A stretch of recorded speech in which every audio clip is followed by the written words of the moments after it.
Magic ടെസ്റ്റിനെ കുറിച്ച് ഞാനൊരു ഷോർട്ടായിട്ടൊന്ന് പറഞ്ഞുതരാം. സംഭവം എന്തെന്ന് പറഞ്ഞു കഴിഞ്ഞാൽ, നമ്മൾ പണ്ട് നമ്മുടെ എയ്തർ 450X ജനറേഷൻ 3 നമ്മൾ കോസ്റ്റിംഗ് റീജിയൻ എന്ന് പറയുന്നൊരു കാര്യം വരുത്താൻ നമ്മൾ ശ്രമിച്ചിട്ടുണ്ട്. അത് എയ്തറല്ല, കസ്റ്റമേഴ്സ് ഇതിനെ കണ്ടുപിടിച്ചൊരു കാര്യമാണ്. ജസ്റ്റ് ത്രോട്ടിലിനെ ഒന്ന് ഓപ്പോസിറ്റ് ഡയറക്ഷനിലൊന്ന് തിരിക്കും. ഓപ്പോസിറ്റ് ഡയറക്ഷനിലൊന്ന് ചെറുതായിട്ട്, അതൊരു പൊടിക്കേ പറ്റത്തുള്ളൂ. എയ്തർ എന്നെ പറഞ്ഞിട്ടുണ്ടായിരുന്നു. പിന്നീട് ഇങ്ങനെ തിരിച്ചു കഴിഞ്ഞാൽ കസ്റ്റമർ എന്നെ എയ്തറിനോട് സംസാരിച്ച ആ ഒരു കാര്യം എയ്തർ എന്നെ അറിയുകയുണ്ടായി. നോർമലി ത്രോട്ടിൽ ഉണ്ടാക്കുമ്പോഴത്തേക്കും ത്രോട്ടിലിന് വേണ്ടിയിട്ട് പ്രത്യേകം സെപ്പറേറ്റ് ബോർഡ്, ഒരു ഒറ്റ അസംബ്ലിയാണ് വരുന്നത്. അതൊരു ഒറ്റ അസംബ്ലിക്കകത്ത് ഒരു ബോർഡെല്ലാം വെച്ച് ഇൻ്റഗ്രേറ്റ് ചെയ്താണ് ത്രോട്ടിൽ ക്രിയേറ്റ് ചെയ്യുന്നത്. ഓക്കെ, അപ്പം അങ്ങനെ ഒരു ത്രോട്ടിൽ ഉണ്ടാക്കിയപ്പോഴത്തേക്കും ഈ ഒരു ത്രോട്ടിലിനുള്ളിൽ തന്നെ ഈ ഒരു കാര്യം അവർ പണ്ടേ ചെയ്തു വെച്ചിട്ടുണ്ട്. അപ്പോൾ ആ ഒരു ബോർഡ് വർക്ക് ചെയ്യുന്നത് എങ്ങനെയാണോ അതിനനുസരിച്ച് ആയിരിക്കും എന്താ പറയുക സിഗ്നൽ മോട്ടർ അല്ലെങ്കിൽ മോട്ടോർ കൺട്രോൾ യൂണിറ്റിലേക്ക് ചെല്ലുന്നത്. സോ അതിനെ ഒന്ന് കുറച്ചുകൂടി വലുതാക്കാം എന്ന് ശ്രമിച്ചു. എന്ന് പറഞ്ഞാൽ ജെൻ 3 നമ്മൾ ഒരു പൊടിക്ക് നമ്മൾ ഈ ഒരു ത്രോട്ടിൽ ഇങ്ങോട്ട് ടെസ്റ്റ് ചെയ്യുന്നു, ഓപ്പോസിറ്റ് ഡയറക്ഷനിൽ ടെസ്റ്റ് ചെയ്യുന്നു എന്നുണ്ടെങ്കിൽ വണ്ടി പതിയെ നിൽക്കും. വണ്ടി പതിയെ നിൽക്കുമെന്നല്ല, പതിയെ നിൽക്കാൻ വേണ്ടി ശ്രമിക്കാം. പതിയെ വണ്ടിയിലേക്ക് ഇങ്ങനെ ഈ ഒരു എന്താ പറയുക സ്പീഡ് കുറഞ്ഞു വരും.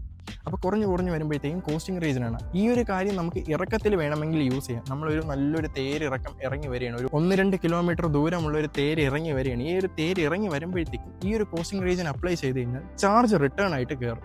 ഓക്കെ, നമ്മൾ അവിടെ ത്രോട്ടിൽ കൊടുക്കുന്നില്ല. അതേസമയം നമ്മൾ ബ്രേക്കിങ്ങിന് പകരം ത്രോട്ടിൽ ഓപ്പോസിറ്റ് ഡിറക്ഷനിൽ തിരിച്ചാണ് തേരിറക്കം ഇറങ്ങി വരുന്നത്. ആ സമയത്ത് നമുക്ക് ചാർജ് റിട്ടേൺ കയറും.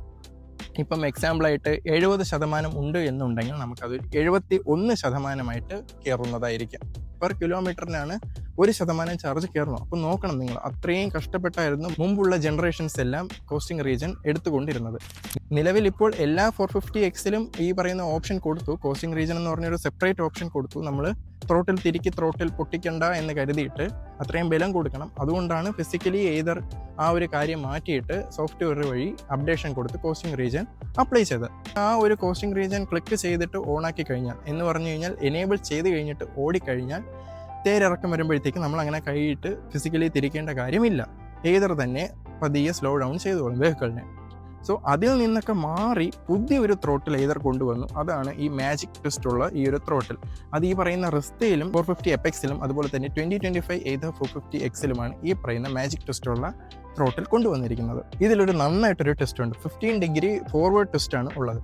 നമ്മൾ അതിൽ ചെറുതായിട്ട് കൊടുക്കുന്നത് ഇതിൽ വലുതായിട്ട് കൊടുത്തു കഴിഞ്ഞാൽ വണ്ടി അത്രയും സ്പീഡിൽ നിൽക്കും എന്നാണ് എയ്തർ പറയുന്നത്.